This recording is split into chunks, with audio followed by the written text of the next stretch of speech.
Halo, Assalamualaikum warahmatullahi wabarakatuh. Berjumpa lagi di channel YouTube Guru Online. Baik, kali ini kita akan belajar bersama, akan sharing-sharing tentang soal-soal untuk P2 dan P3K, yaitu soal observasi diri ya.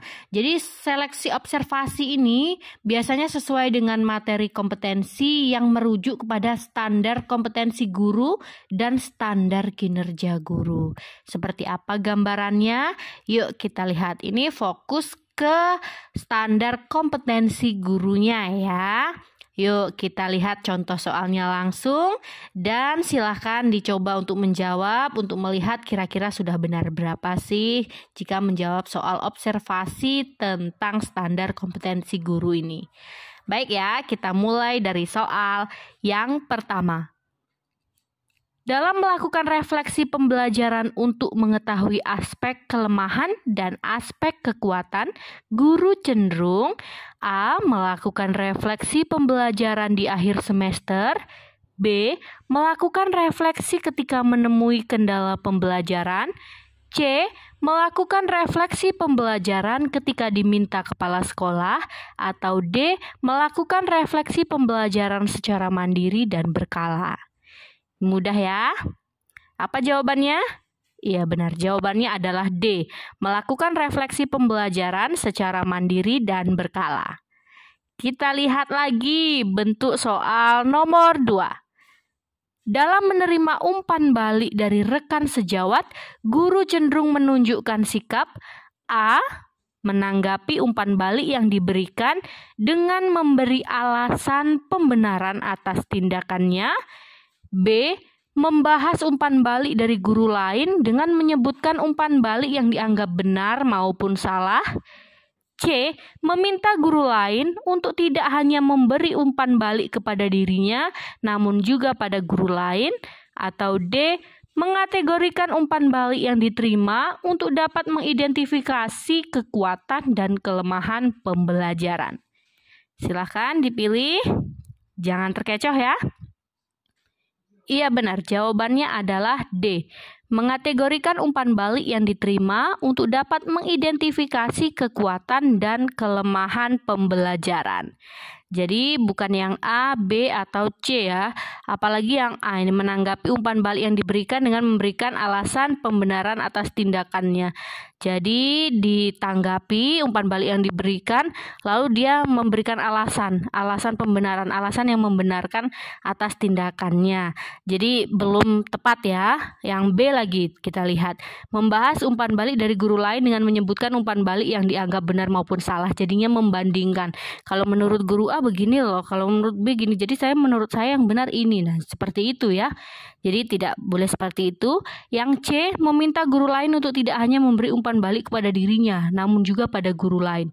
Wah, jadi jangan saya aja yang diberi umpan balik, guru lain juga dong. Masa saya aja? Nah, jadi tidak boleh ya. Jadi yang betul adalah umpan balik yang diberikan dikategorikan mana ini kekuatan saya menurut guru-guru lain, mana kelemahannya, sehingga dapat dipelajari lagi dan diperbaiki lagi. Seperti itu ya.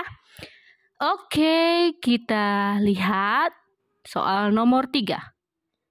Dalam membuat kesepakatan kelas untuk mewujudkan keamanan dan kenyamanan belajar, guru cenderung A. Mendengarkan keinginan peserta didik yang relevan dengan kondisi kelas, B. Menggunakan aturan yang sudah dibuat oleh sekolah secara kaku, C. Menerima semua masukan peserta didik tentang kelas yang diinginkan, D. Mendengar masukan peserta didik untuk menyusun kesepakatan kelas. Silakan dipilih. Mana jawabannya?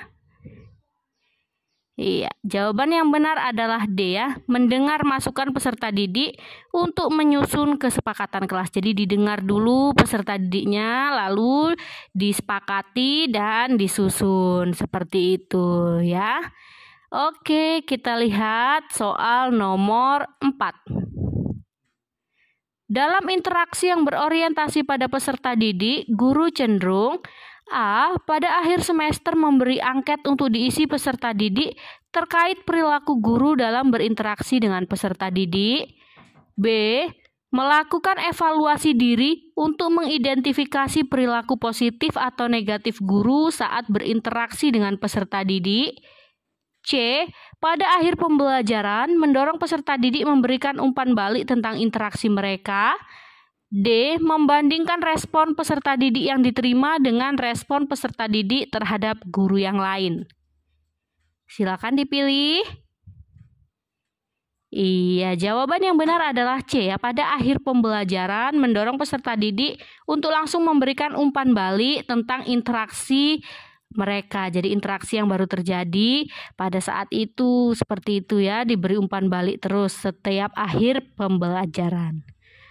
Oke, kita lihat soal nomor 5. Dalam hal pengembangan kompetensi guru, guru cenderung menunjukkan perilaku sebagai berikut. A. Mengikuti arahan guru senior yang terbukti memiliki jam terbang yang tinggi. B. Mengikuti pengembangan pelatihan guru fokus pada instruksi kepala sekolah. C. Mengabaikan kesempatan mengikuti pelatihan karena berbagai alasan pekerjaan. D. Melakukan inisiatif mandiri untuk mencari pelatihan pengembangan kompetensi guru. Baik, sudah ya. Apa jawabannya? Jawaban yang benar adalah D. Melakukan inisiatif mandiri untuk mencari pelatihan pengembangan kompetensi guru. Jadi mau ya aktif mencari secara mandiri. Apalagi sekarang ini sudah ada PMM ya. Jadi sudah banyak pelatihan-pelatihan mandiri yang dapat diselesaikan, bahkan dapat sertifikat, ilmunya juga sangat-sangat banyak di sana. Seperti itu. Oke, kita lihat nomor 6. Dalam menerima evaluasi dari hasil supervisi kepala sekolah, guru cenderung menunjukkan perilaku A. Mendengarkan dan mengikuti saran yang diberikan tentang hasil supervisi. B. Mendengarkan umpan balik dan memberikan alasan pembenaran tindakannya. C. Mendengarkan umpan balik dengan mendiskusikan tindak lanjut perbaikannya. Atau D. Mendengarkan umpan balik yang diberikan dan memberi respon menerimanya. Silahkan dipilih. Iya, sudah mirip-mirip ya. Sudah hot banget. Iya, jawaban yang benar adalah C ya. Mendengarkan umpan balik dengan mendiskusikan tindak lanjut perbaikannya. Jadi bukan hanya mendengarkan saja. Kalau yang B ya, mendengarkan tapi memberi alasan pembenaran. Jadi seakan-akan tidak terima diberi dulu alasan pembenaran. Bukan seperti itu, ada yang lebih bagus yaitu mendengarkan umpan balik dengan mendiskusikan tindak lanjut perbaikannya. Jadi misalkan disebutkan ada yang kurang, lalu didiskusikan tindak lanjut perbaikannya seperti apa ya seharusnya. Nah, itu lebih bermanfaat ya. Seperti itu. Kita lihat soal nomor 7. Dalam merespon kebijakan sekolah, guru cenderung A. Menerima kebijakan sekolah jika berdampak baik bagi dirinya. B. Memberikan pertimbangan kemungkinan dampak dari kebijakan sekolah. C. Memilih bersikap diam terhadap kebijakan baru sekolah. Atau D. Menceritakan banyak kekhawatiran tentang kebijakan sekolah. Silahkan dipilih. Iya, jawaban yang benar adalah B ya, memberikan pertimbangan kemungkinan dampak dari kebijakan sekolah ya. Dampak ini kan ada dampak bagusnya, dampak baiknya, atau dampak buruknya. Nah itu, jadi biar bisa sharing seperti itu. Jadi ketika merespon kebijakan sekolah itu aktif merespon juga. Kita sebutkan mana baiknya, mana buruknya, seperti itu. Kalau yang A, menerima kebijakan sekolah jika berdampak baik bagi dirinya. Ini enggak ya, menerima apabila baik bagi dirinya. Berarti jika tidak baik bagi dirinya, nggak mau, seperti itu ya, bukan seperti itu. Yang C, memilih bersikap diam terhadap kebijakan baru sekolah. Hendaknya aktif ya, yang bagusnya. Lalu yang D, menceritakan banyak kekhawatiran tentang kebijakan sekolah. Jadi seharusnya bukan hanya kekhawatirannya, tapi dibicarakan plus minusnya, seperti itu ya. Oke, harusnya diberi pertimbangan-pertimbangan. Jadi jawabannya yang lebih sesuai adalah yang B ya. Kita lihat soal nomor 8. Dalam mengenali penguasaan kompetensi peserta didik, guru cenderung A. Mengacu pada nilai peserta didik di semester sebelumnya. B. Mengacu pada jenjang kelas peserta didik. C. Mengacu pada hasil asesmen diagnosis di awal masa pembelajaran.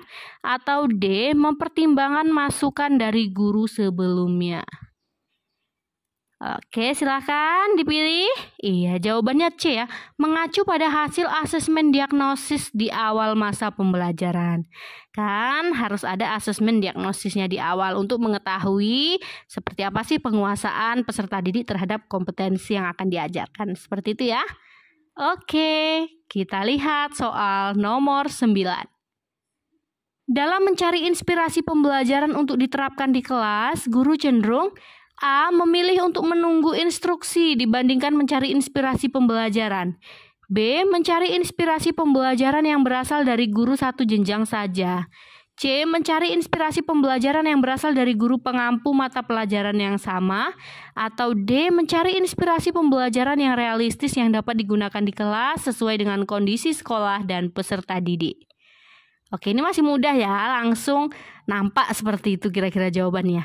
Ya, jawaban yang benar adalah D ya, mencari inspirasi pembelajaran yang realistis yang dapat digunakan di kelas sesuai dengan kondisi sekolah dan peserta didik. Kita lihat jawabannya, nah ya sudah ya, D ya. Kita lihat soal nomor 10. Dalam melaksanakan pembelajaran, guru cenderung A. Mencoba variasi strategi pembelajaran agar semua murid aktif terlibat. B. Menjelaskan secara interaktif sehingga terbentuk pembelajaran yang aktif. C. Mengajukan pertanyaan pada peserta didik agar pembelajaran menjadi aktif. Atau D. Memberikan penjelasan pelajaran sebagaimana buku pelajaran di LKS. Ya, yang mana? Iya, yang A ya, mencoba variasi strategi pembelajaran agar semua murid aktif terlibat. Oke, nah ini ada soal bonus, silahkan dijawab. Apa jawabannya? Silahkan dituliskan di kolom komentar. Nanti jawaban yang benar akan ada tanda love ya. Oke, nomor 11 ini ya soal bonus. Dalam usaha untuk meningkatkan keterampilan dan kemampuan guru cenderung A. Memilih pelatihan berdasarkan promosi pelatihan tersebut. B. Mencari pelatihan yang sesuai persoalan pembelajaran di kelas. C. Mengikuti pelatihan dengan narasumber ahli yang mumpuni. Atau D. Melakukan diskusi dengan guru lain tentang pelatihan yang dibutuhkannya. Silahkan dijawab jawabannya A, B, C, atau D di kolom komentar. Baik, itu saja sharing-sharing mengenai soal, contoh-contoh soal atau gambaran soal observasi diri terkait kompetensi guru. Nah, semoga soal-soal ini dapat memberi gambaran dan dapat memberi pelajaran untuk memudahkan Bapak Ibu dalam latihan sehingga ketika menjawab soal-soal nanti di tes observasi P3K akan lancar dan terbiasa. Baik, saya akhiri. Wassalamualaikum warahmatullahi wabarakatuh.